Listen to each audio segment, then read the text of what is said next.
الحمد لله نحمده تعالى ونستعينه ونستغفره ونعوذ بالله من شرور أنفسنا ومن سيئات أعمالنا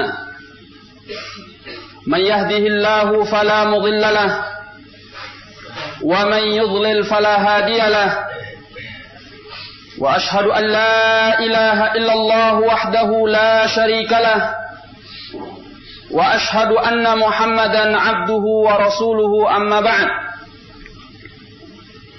فيقول ربنا تبارك وتعالى يا أيها الناس اتقوا ربكم الذي خلقكم من نفس واحدة وخلق منها زوجها وبث منهما رجالا كثيرا ونساء واتقوا الله الذي تساءلون به والأرحام إن الله كان عليكم رقيبا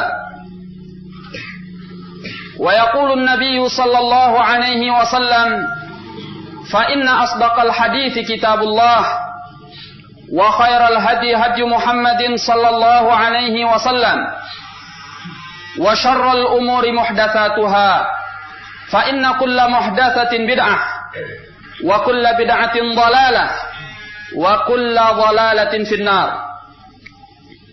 Ibadallah, Al-Imam Muslim rahimahullah telah meriwayatkan dari hadis Anas bin Malik radhiyallahu anhu bahwasanya Rasulullah sallallahu alaihi wasallam bersabda, "Innal 'abda idza wudi'a fi qabrihi wa yatawalla anhu ashabuhu innahu la yasma'u qira'ani 'alihim." Sungguhnya seorang hamba apabila dia diletakkan di kuburannya dan para pengantarnya telah kembali pulang, dia akan mendengarkan gesekan sendal-sendal mereka. Fayatihi malakan, kemudian dia akan didatangi oleh dua orang al-malaika. Fayaq'idanihi, maka keduanya akan mendudukkan orang itu. Yaqul, salah seorang dari keduanya mengatakan, "Madza taqulu fi hadzal rajul?" Muhammad sallallahu alaihi wasallam, apa pendapatmu tentang orang ini, yaitu Muhammad sallallahu alaihi wasallam? Fa ammal mu'min, adapun seorang mukmin, dia akan mengatakan, "Asyhadu anna Muhammadan abdullahi wa rasuluh," bahwasanya Muhammad adalah hamba Allah dan Rasulnya. Maka kata Rasulullah sallallahu alaihi wasallam, ditampakkan kepada orang itu tempatnya nanti di surga. Kemudian dinyatakan kepadanya, "Hadza maq'aduka minan nar, qad abdalakallahu bihi maq'adan minal jannah, fayurahuma jami'an." Fayarahuma jami'an. Dikatakan kepada orang itu, ini adalah tempatmu di neraka. Namun Allah subhanahu wa ta'ala telah menggantikannya dengan sebuah tempat untukmu di surga. Maka orang itu melihat kedua tempat tersebut. Hadis ini menceritakan kepada kita bagaimana su'alul qabr, pertanyaan yang terjadi di alam kubur. Maka orang-orang yang beriman akan dikokohkan oleh Allah tabaraka wa ta'ala ketika dia ditanya di dalam kuburannya. Itulah yang dinyatakan oleh Allah di dalam Al-Quran, "Yuthabbitullahu alladhina amanu bil qawli tsabit fil hayatid dunya wa fil akhirah." Allah mengokohkan orang-orang yang beriman dengan ucapan yang kokoh, baik ketika di dunia dan juga ketika di akhirat. Di antaranya di alam barzakh. Diriwayatkan oleh Al-Imamul Bukhari dan Muslim dari hadis Al-Bara bin Azib bahwasanya Rasulullah sallallahu alaihi wa ala alihi wasallam bersabda, "Al-muslim idza su'ila fi qabrihi," seorang muslim apabila dia ditanya di kuburannya, "Yashhadu an la ilaha illallah wa anna Muhammadan Rasulullah." Dia akan bersaksi bahwa tidak ada ilah kecuali Allah dan bahwasanya Muhammad adalah utusan Allah. Wa dzalika qauluhu ta'ala, dan itulah yang dimaksud oleh firman Allah Ta'ala, "Yuthabbitullahu alladhina amanu bil qawli tsabit fil hayatid dunya wa fil akhirah." Allah mengokohkan orang-orang yang beriman dengan ucapan yang kokoh ketika hidup di dunia dan juga ketika di akhirat. Allah mudahkan baginya untuk menjawab dengan mengucapkan la ilaha illallah wa anna Muhammadan Rasulullah. Pertanyaan yang akan disampaikan kepada seorang yang meninggal di dalam kuburnya adalah 3 pertanyaan. Pertanyaan yang pertama, man rabbuk? Yang kedua, wa ma dinuk? Yang ketiga, wa ma hadzal rajul alladzi bu'itsa fikum? Pertama, siapa Rabbmu? Kemudian yang kedua, apa agamamu? Kemudian yang ketiga, siapa orang yang telah diutus di antara kalian ini? Maka seorang yang mukmin akan menjawab, Rabbi Allah. Rabbku adalah Allah. Sedangkan agamaku adalah Islam. Sedangkan orang ini adalah Muhammad Rasulullah. Lalu ditanyakan kepadanya, wa ma 'allamak? Apa yang memberitahu kepadamu tentang jawaban ini? Kata dia, qara'tu kitab Allah wa amantu bihi wa saddaqtuh. Aku membaca Al-Qur'an dan aku beriman dengannya, lalu aku membenarkannya. Maka seorang yang beriman selamat dari fitnatul qabr dengan dapat menjawab apa yang ditanyakan oleh al-malaikat terhadapnya.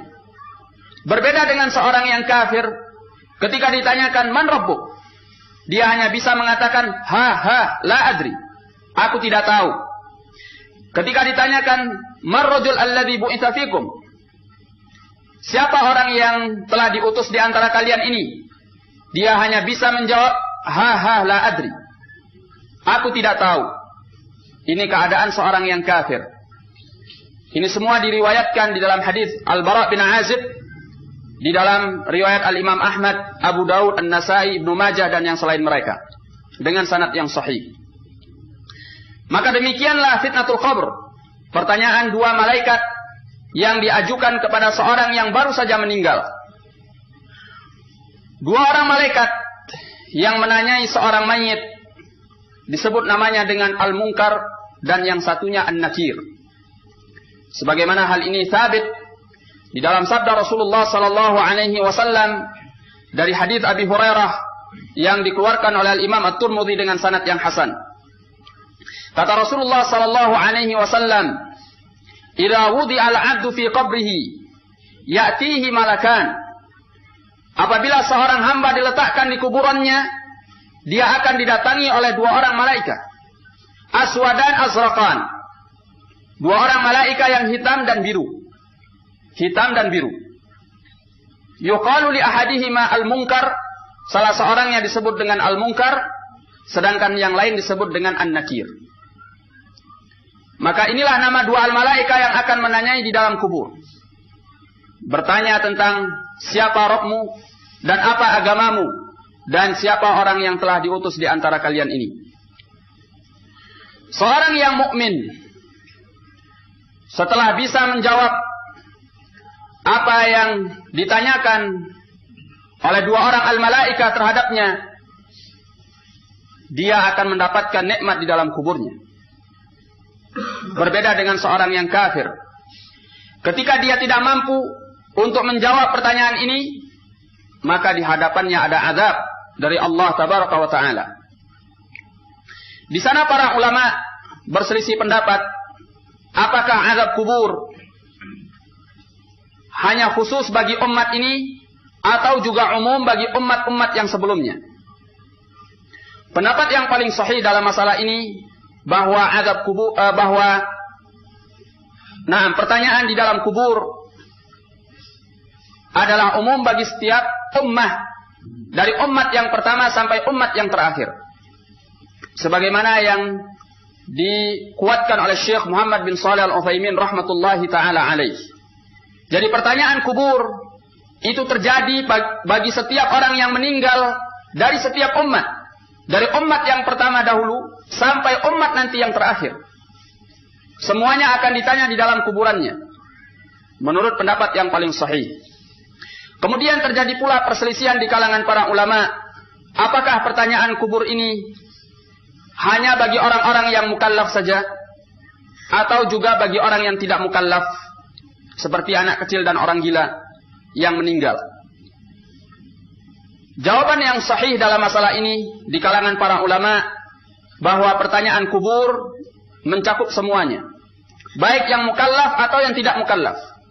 Maka pertanyaan kubur itu juga diarahkan kepada anak kecil, demikian pula kepada orang gila yang meninggal. Karena keumuman dalil-dalil yang berbicara tentang pertanyaan kubur. Demikian pula ketika ada anak kecil yang meninggal atau seorang yang gila meninggal dari kalangan muslimin, kita diperintahkan untuk mensalatkannya dan juga mendoakannya agar dilindungi oleh Allah dari azab kubur, menunjukkan bahwa mereka juga mendapatkan soalul kubur, diarahkan kepada mereka pertanyaan kubur. Oleh sebab itu Ibnu Qayyim rahmatullahi taala alaih di dalam kitab Ar-Ruh yang dinisbahkan kepada beliau menguatkan bahwa pertanyaan kubur ini umum, baik bagi yang mukallaf, demikian pula yang tidak mukallaf. Nah, adapun mengenai pertanyaan kubur, apakah khusus bagi kaum mukminin atau umum bagi mukminin dan kafirin? Al-jawab bahwa ini umum bagi mukminin dan kafirin. Banyak dalil-dalil dari as-sunnah yang menunjukkan bahwa mereka juga ditanya oleh Allah tabaraka wa ta'ala melalui dua al-malaikah di dalam kuburannya. Di antaranya adalah hadis yang telah kita bacakan tadi, yaitu hadis Al-Bara' bin Azib yang dikeluarkan oleh Imam Ahmad, Abu Daud dan yang selain daripada keduanya dengan sanad yang sahih. Wallahu a'lam.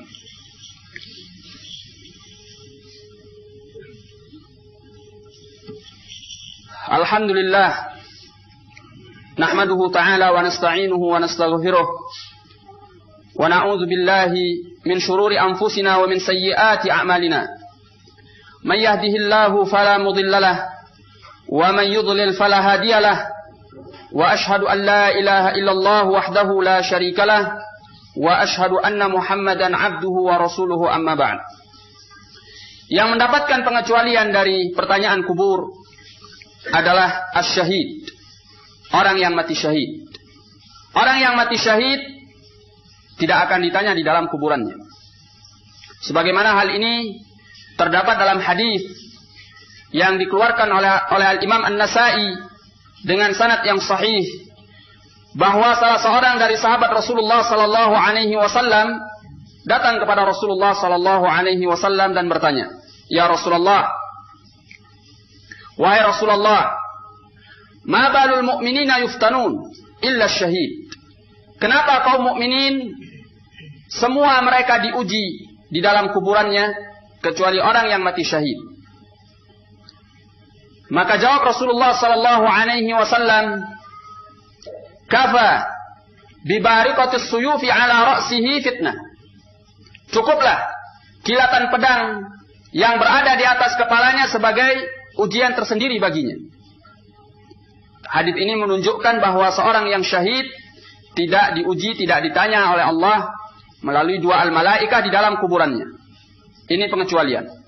Pengecualian yang lain adalah orang yang meninggal dalam keadaan dia sedang berada di front terdepan untuk berjaga-jaga dalam jihad fi sabilillah, yang diistilahkan dengan al-murabit fi sabilillah. Maka orang ini juga apabila meninggal tidak akan ditanya di dalam kuburannya. Naam, sebagaimana yang disebutkan di dalam hadis yang dikeluarkan oleh Imam Muslim dari hadis Salman Al-Farisi radhiyallahu anhu. Naam, setelah fitnatul qabr, seorang akan melewati apa yang disebut dengan na'imul qabr wa azabul qabr. Nikmat kuburan dan azab kuburan.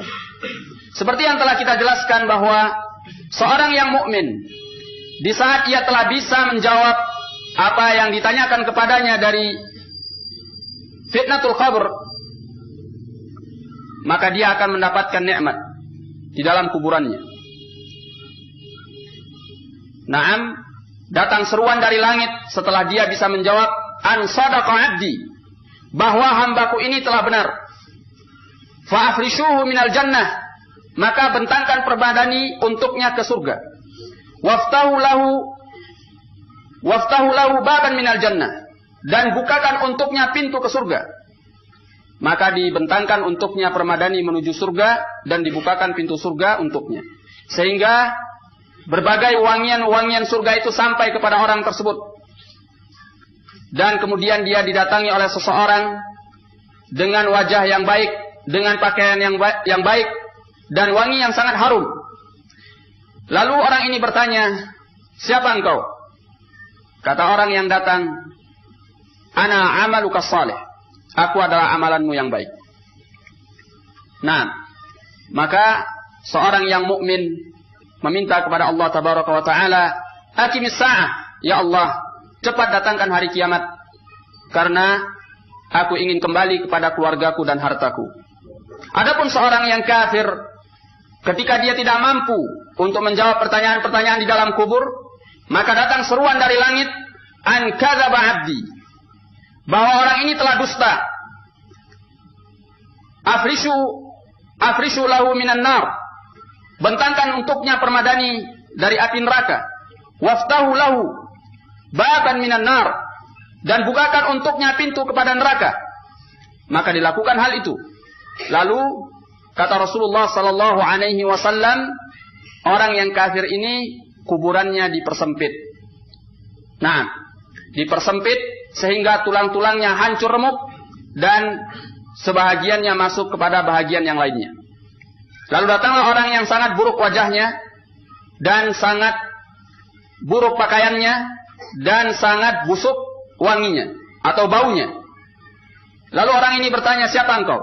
Kata dia, ana amaluka sayyi, aku adalah amalanmu yang buruk. Maka orang kafir ini meminta kepada Allah tabaraka wa taala, la tuqimis sa'ah, janganlah engkau datangkan hari kiamat. Inilah keadaan seorang yang mukmin dengan seorang yang kafir setelah mampu atau tidak mampu menjawab pertanyaan di dalam kubur. Maka jelas orang yang kafir disiksa di dalam kuburnya, karena dia tidak mampu menjawab pertanyaan yang diajukan di dalam kuburnya oleh dua orang al-malaika. Namun bukan berarti bahwa setiap mukmin akan terlepas daripada azab kubur. Artinya sama sekali tidak akan disentuh oleh azab kubur. Al-jawab la. Seorang mukmin yang bermaksiat kepada Allah tabaraka wa taala, bisa jadi dia disiksa oleh Allah jika Allah berkehendak karena perbuatan dosanya. Nah, ketika Allah tidak mengampuni dosanya, Allah akan mengazabnya di dalam kubur. Sebagai permulaan, dia akan diazab di yaumil akhir jika Allah tidak mengampuni dosa-dosa besar yang dilakukannya. Nah, hal ini diperkuat oleh hadis yang dikeluarkan oleh Imam Al-Bukhari dan Muslim dari hadis Abdullah bin Abbas radhiyallahu taala anhuma, di mana Rasulullah sallallahu alaihi wasallam marra bi qabrain, melewati dua kuburan. Kata Rasulullah sallallahu alaihi wasallam kepada as-sahabah, innahuma lamu'adzaban, sungguhnya kedua orang yang ada di dalam kuburan ini diazab oleh Allah tabaraka wa taala. Wa ma yu'adzabani fi kabir, dan tidaklah keduanya diazab karena dosa besar. Nah, karena suatu perkara yang besar. Amma ahaduhuma, adapun salah seorang daripada keduanya, dia diazab di annahu la yastabri minal baul, karena dia tidak membersihkan diri dari air kencing. Wa ammal akhar kana yamshi bin namimah, adapun yang lain dahulu suka mengadu domba. Kemudian Rasulullah sallallahu alaihi wasallam meminta untuk diberi sebuah pelepah kurma yang masih basah, Dan kemudian beliau membaginya menjadi 2 bahagian dan diletakkan pada 2 kuburan itu. Kata beliau, la'allahu yukhaffaf anhuma ma lam yaibasa. Mudah-mudahan dengan adanya 2 pelepah kurma ini, kedua orang tersebut diringankan azabnya selama 2 pelepah kurma ini belum kering. Ini menunjukkan bahwa dosa-dosa besar itu bisa mendatangkan azab dari Allah Tabaraka wa Ta'ala ketika di dalam kuburan. Maka seorang mukmin hendaknya berhati-hati daripada perbuatan dosa. Nah, di sini ada sebuah permasalahan. Apakah azab yang diterima oleh seseorang di dalam kuburan akan berlangsung sampai hari kiamat atau hanya dalam jangka waktu tertentu saja? Maka jawabannya dalam 2 hal. Di antara azab ada yang akan berlangsung secara terus-menerus sampai hari kiamat. Dan di antara azab itu ada yang hanya dalam jangka waktu tertentu.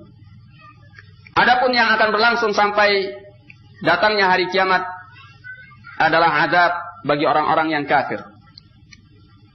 Di dalam Al-Quran Allah menyatakan tentang Fir'aun dan bala pasukannya, An-naru yu'raduna alaihim ghuduwan wa 'ashiyya adkhilu ala fir'auna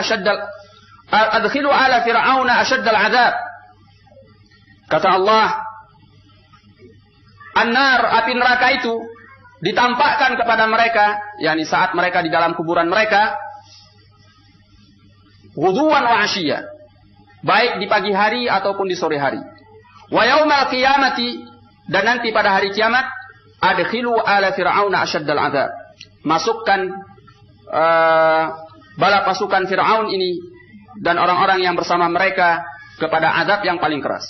Dari sini diambil kesimpulan oleh para ulama bahwa azab mereka akan berlangsung sampai datangnya hari kiamat nanti.